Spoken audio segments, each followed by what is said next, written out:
right, welcome. Welcome to the Museum of Brendt. Welcome. We're so glad you were able to visit us today. This is our new art supply shop. And these are cards made by local artists, made in Waltenburg, local cards. Deborah Durkee, who used to work with us. Our shop goes that way. These photos in front of you this way are a feature of my friend from high school, Jennifer Carey. The museum begins in this area here with this sign.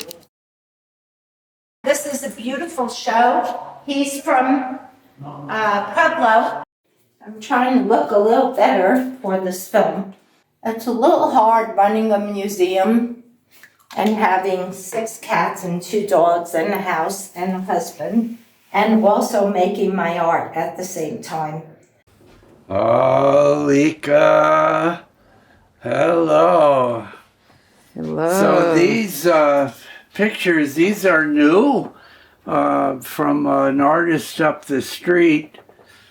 He thinks the masks are an actual joke.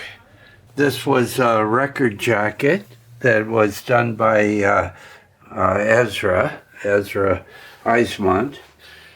And this was an old painting from one of the first paintings that I did in a new studio. And it's the California cherries. This is my friend Joseph White, who did this, and Joseph Slusky.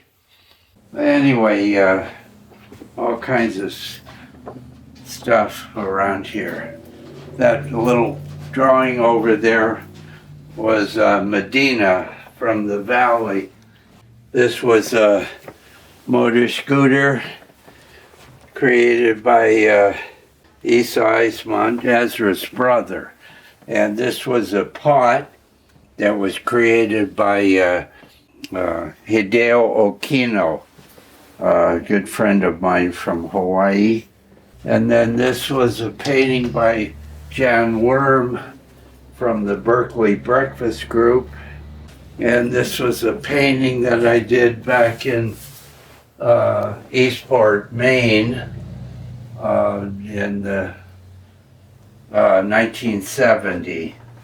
So I'd like to start here because this is the wall statement by Larry Rachopo, and he's talking about Jan Ramirez from the New York Historical Society Museum.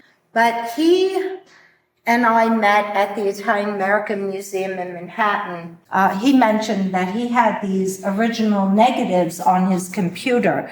These are not digital photographs. These photographs have never been seen before until Larry Rachopo printed them for the Museum of Friends in Waltenburg. And in these photos, what you're looking at is the months after the tragedy of the 9/11 attacks when the World Trade Center, both buildings came down. And these were some people looking for their family members. Someone who's an artist like Larry, who went there to be a volunteer, ended up creating this body of work that will live forever. And those photos are haunting when you look in the eyes of the people. You want to come upstairs? Yes, please. Okay. Scott's okay? Yes. Oh, now we're on our way up in the elevator. The History Colorado State Historical Fund grant that funded this in 2017. Currently, we're also very fortunate in that we received another grant with History Colorado, the State Historical Fund grant, and for that, they will be restoring much of the exterior masonry. Here, this is my grandfather, Herman Jarrett, and this was an interview from a newspaper in 1960. Time is heavy on my shoulders. I have realized my purpose. I am free. Free of the thrall of professional life, from its exacting cares, its harassing rivalries, its criticisms, its servile solitudes. After 60 years of professional work, I have emancipated myself. That blows me away. I can't even imagine someone saying that today. This is Reba Lee. This is a dancing girl that if you go like this, you see her. Is she doing it? Maybe she doesn't. Oh, there she is. Oh, woo. Okay. We are on the second floor, and standing right in front of us is a painting by Liz Whitney Quisgard, who was a New York artist. And here is a sculpture of a column. And we are fortunate in having her work at the museum. And when she read about what we were doing in Walsenburg, she decided that she wanted to be a part of it. So right now we're in the foundation. And this is very integral to explaining why we are here in Huerfano County. Huerfano in Spanish means the orphan. This gallery, called the Foundation, is paying homage to the artists who came here in the 60s to live in this beautiful place while they were fleeing from capitalist consumer society. And they built these geodesic domes from recycled materials. This photograph is taken by our current board member, Irene Martinez Grilli. Drop City inspired the building of Libre Artist Community, which is credited for bringing Brent Berger to Huerfano County to see his friend Dean Fleming in the 60s, and that's how we ended up here. Here's something from Gary Busey. Gary Busey, he says, to the champions, oh, here, this is Paris Hilton. And she says, Brent, you're the coolest artist. Hippies are hot. Paris. And then, of course, Yoko. This wall is very personal to me. Like, I broke my foot the other day, last year.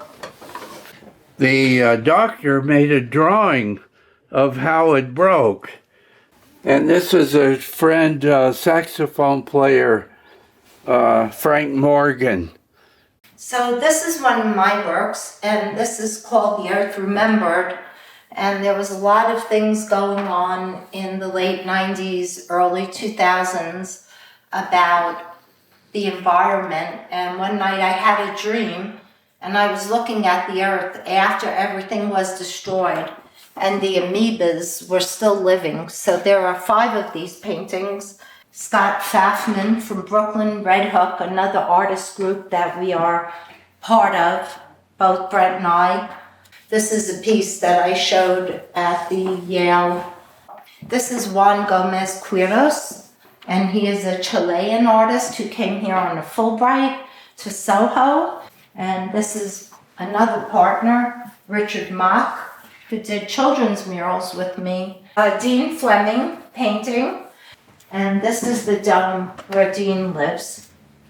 So that drawing could be replicated into that sculpture over and over again. Another one is DiGiulio. He's passed. This is a room becomes a sort of ancestral room. And best explained over here, this is my great-great-grandmother, Mary Kamana, and this is my great-grandmother, Patty Wiedemann Berger. And this is her through her life to old age. And this quilt was made, this was one of 4 quilts made by Mary Kamana in the 1840s. There's nothing more Hawaiian in this room than this walking stick. This is koa wood and Milo. Vinci Montez from Gardner, he made this. He carved this from a stone on the Huerfano River, and it's just beautiful. This is a Hawaiian paintbrush. It's a pandana seed that you dip in the pigment and then draw. It would have been used to make a line like this. This guy is just sitting there. He's thinking. You know, what's he doing?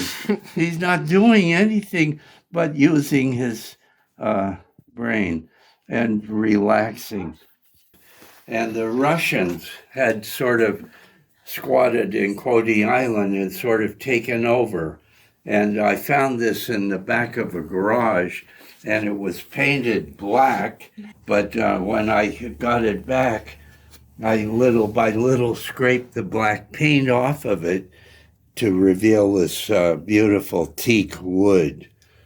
These are all inlaid Hawaiian woods.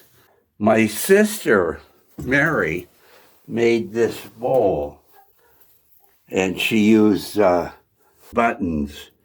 Hawaii, this is a major Hawaiian implement for food, mashing the taro root.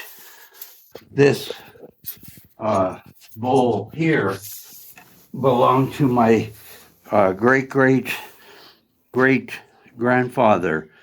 This was, he was a practicing kahuna on the island of Kauai in the late 1700s.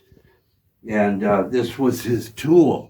This was his medicine bowl. Because this is the Museum of Friends, and Alex gave me a piece of artwork, I offered her a piece of my artwork. They're like photograms.